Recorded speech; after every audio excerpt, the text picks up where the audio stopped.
Hey guys, welcome back to my channel. Today we are talking about your big six in your Vedic chart and what exactly your big six is in Vedic astrology, how to read your Vedic chart.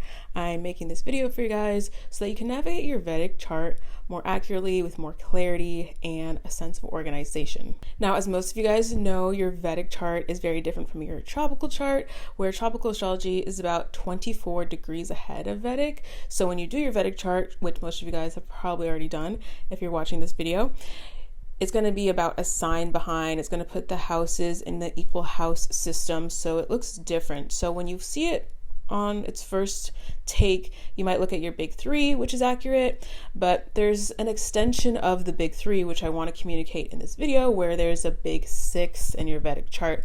And by the end of this video, you will know what your big six is and how to find it using the method I'm giving you in this video. And I will set the disclaimer that this is for your Vedic chart only. It makes sense for your sidereal Vedic chart, which usually is in whole sign system. It's using the sidereal calculation, sidereal degrees. And another disclaimer I'll give you guys is that this is my opinion after studying my own chart, other people's charts, doing readings, things like that. Being in this industry and this side of the internet for a while, I've been able to deduce down this Vedic big six through my own observations, through my own research and knowledge that I have. And this is also in no particular order, but the order is going to make sense in a consecutive way as we go through the big six. And by the end of the video, you'll kind of get what this means in a consecutive way, but it's not necessarily number one is more important than number six. So number one is your ascendant sign. This is going to represent for you your approach to life. It represents your viewpoint from life. And this is really important in your Vedic sidereal chart, since it sets up all of your houses in your chart. In the whole sign system, which is used in Vedic astrology, it's going to be Aquarius ascendant, and then Aquarius ascendant has Pisces second house, then they have Aries third house. So whatever ascendant sign you have, it sets the whole tone for your entire chart and thus your entire life. And the way we get the ascendant sign in astrology, the calculation, is by looking at the constellation that was rising on the eastern horizon at the exact time of your birth. This is why your birth time is so important before you do anything else or try to read your chart, is get your most accurate birth time, which for most people is on their birth certificate. It's printed there. And from there you can see, okay, the constellation of Cancer was rising on the eastern horizon when you were born at the exact time. That means you're a Cancer rising. We get more specific in Vedic astrology with the 27 lunar mansions, and which are called nakshatras. So you have a certain nakshatra as your Vedic ascendant sign, and that is also contained in the constellation that was rising on the eastern horizon. So within the Cancer constellation, there's Ashleisha, for example. So if you're born at that exact moment, Cancer Ashleisha was rising, that means you have Cancer Ashleisha ascendant. Now, I like to stress the ascendant as one of the most important parts in our chart in general. I made a whole video about this a while back. I'll link it up above and down below if you guys missed it.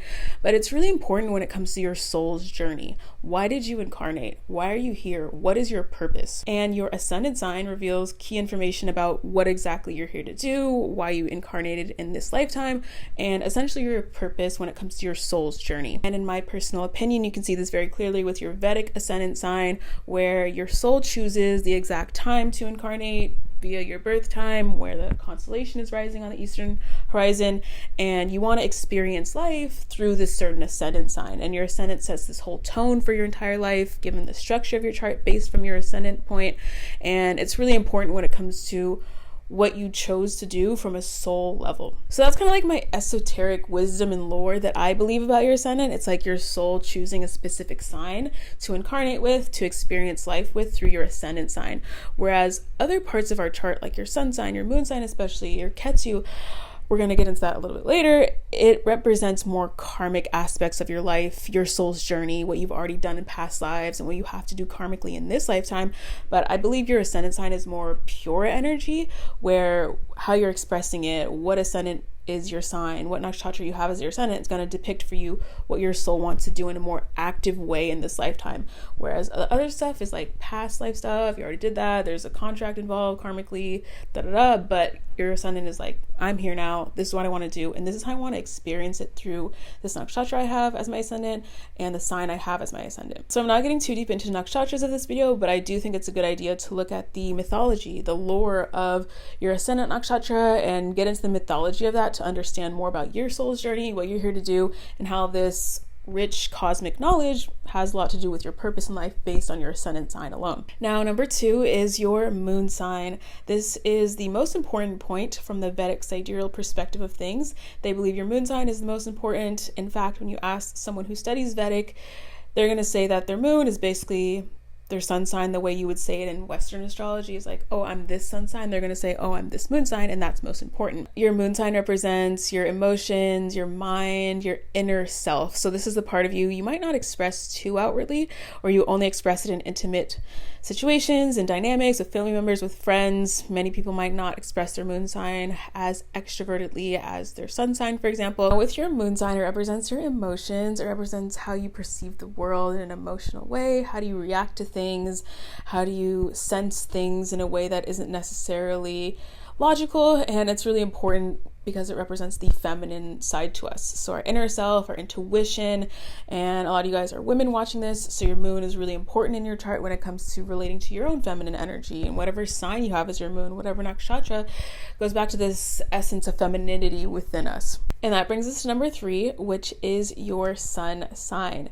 Your sun sign is going to represent for you your consciousness and how you perceive the world in terms of your logic, how you express yourself in the world, and the traits that you have as your sun sign are going to be more extroverted than your moon sign. So we're talking about your moon is this inner world that you have, but your sun placement, it's more masculine energy. So it's about how you interact with the world, what you feel magnetized towards. You naturally embody your sun placement in a way that's more obvious. So you can point out certain details about, for example, Scorpio sun, sidereal Scorpio sun, and you're going to relate to those traits, or you embody those traits with less effort or consciousness than other placements. And number 4, when it comes to your Vedic big 6, it's great to look at your Lagnesh. I'll go a little bit slower with this one since some of you guys might not know what it means, but essentially your Lagnesh is your chart ruler placement. And it's really important to identify your Lagnesh. Since we already discussed the importance of your ascendant sign, you have to look at the planet that rules your ascendant sign and then see where that planet is placed in your chart. That's going to be your Lagnesh. To go into a little bit of the translation here, in Vedic they call your ascendant your Lagna, and then your Lagnesh basically translates to that which is like your Lagna, and you guys can see the similarity between the two words. So essentially it's like the extension of your ascendant sign, and like we're talking about this theme of soul's journey, what you're here to do in life, your purpose, your essence, it's going to show you what you're here to do in a more specific way. It's going to depict for you where does your energy go in your chart from your ascendant. Some of you guys have your chart ruler placed in your 3rd house. You have it placed in your 4th house. So that's going to be really important when it comes to your journey here and what you do in life, your major life events. What do you feel drawn towards based on your Lagnesh placement? A key note to remember is that in Vedic astrology, they use traditional planetary rulerships for the signs. So for example, in tropical astrology, they might use Uranus to rule Aquarius, but in Vedic, that's not the case. So if you had sidereal Aquarius ascendant, you're going to see Saturn as your chart ruler. And in fact, they also consider the nodes as partial co-rulers. So some Vedic astrologers will say that Aquarius is co-ruled by Rahu, for example. So you could look at Rahu as your chart ruler. But primarily as it pertains to fundamentals, you want to look at traditional planetary rulers. I might put them on the screen right now just for a refresher, but most of you guys know this already, that you can't use the modern planetary rulerships in the Vedic system. So use your traditional chart rulerships and you get an accurate read of your Vedic chart from there. It's very similar to in tropical astrology, you would say your chart ruler is blank and then it's placed in this house, where the only difference is in Vedic astrology is usually the rulership of the planet and also the nakshatra that's considered and the house that it's in whole signs. Number 5 is your Ketu placement. Ketu is so important in Vedic astrology. It's not really talked about the same way at all in tropical astrology. The language is different, the representations are different, and there's this whole backstory to the nodes in Vedic astrology I won't get too deep into here in this video, but it's really interesting to study the mythology of the nodes, the North Node, South Node in Vedic, are called Rahu and Ketu. So I believe that Ketu is really important when it comes to your big six in Vedic, because Ketu is this accumulation of energy, accumulation of karma when it comes to all of your past lives. So you've had a whole cycle here, your whole journey energetically, not just here right now, but when it comes to like your consciousness, where your soul's been, and that's represented by your Ketu placement. Your Ketu placement represents things you've already mastered in a past life. So essentially, wherever Ketu is placed in your chart, whatever sign it's in, it's going to show you mastered that already in a past life. So whatever those themes are come naturally to you in this life. So this sense of nonchalance with Ketu, this sense of detachment, because you've already done that karmically. Energetically, it's been done in your personal story, in your soul's journey. Ketu is your psychological foundation. It's the subconscious framework you're working from in this lifetime. And it's so deeply ingrained to you subconsciously that you couldn't really identify with Ketu's characteristics in a superficial way, in a way that's identifiable, like your sun sign, for example. You're going to look at your sun sign and placement and be like, okay, I relate to that placement. But you might not feel the same way about your Ketu, because it's almost like your subconscious mind, your psychic energy and accumulation of past lives, that you wouldn't identify it through your conscious expression, but maybe you identify it through your dreams, through meditation. Those are practices and activities that put you in more contact with your Ketu sign, because you're in a kind of unconscious state in those positions. So when you're in deep meditation, when you're maybe doing hypnosis therapy, past life regression uses hypnosis, sleeping, those activities will put you in alignment with whatever your Ketu energy is. And Ketu is so important because without it, you would not exist. So it's going to be important to look at in your chart, not in a superficial way that's like, identifying what the traits are of your Ketu sign, but understanding that it is this psychological foundation that you're working from in this lifetime, what you already understand on a subconscious level, and all of your life choices and directions are going to be from this point of what your subconscious essence is at its core. And number 6 is your Atmakataka. So your Atmakataka is the highest degree planet in your Vedic sidereal birth chart. It's one of my favorite things to look at in a Vedic chart because it depicts so much knowledge and information about who a person is. So your soul planet, to go into the translation, Atma means soul, and then Kataka means significator. So it essentially is your soul's significator. Your soul planet is what I like to call it. Luckily, I have a video on my channel about it, and if you guys don't know your soul planet yet, or you want a refresher, I'll link it up above and down below. It represents your soul's journey and what you come here to do in this lifetime. Again, this has been a theme throughout this video, and how I like to think of Vedic charts is this theme of lifetimes and your entire life's journey and your soul's journey, not just this moment or this life that you're in right now, but what is the culmination of everything you've done, past life, present life, future, etc. Basically, your soul planet, whatever that planet is going to show you your energy that you exude in this lifetime and how you express yourself in a way that's natural. What do you have the urge to do? What do you feel magnetized towards? What do you feel like in your soul you just have to do this thing?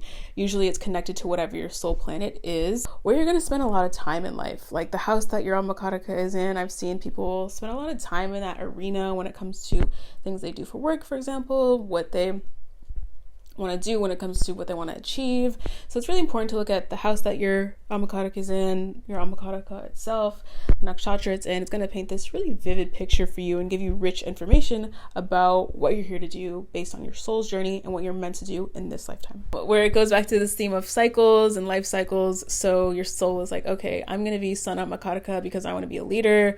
I want to lead people, and I feel like that's my purpose or destiny. So it's connected back to this sense of purpose and destiny, which I think is so valuable when you look at your Vedic chart, is understanding not just superficially what's going on in your life, but what's really at your core. Who are you? What are you here to do? What's your purpose? Like, what is your characteristics beyond the superficial veil that we usually see with tropical astrology? And I've also seen that this impacts people's physical expression as well. So we look to certain planets in our chart, like our first house placements, our ascendant, and see what our physical appearance is from that. But I have seen that people look like their Atmakataka sign, placement, the nakshatra that their Atmakataka is in.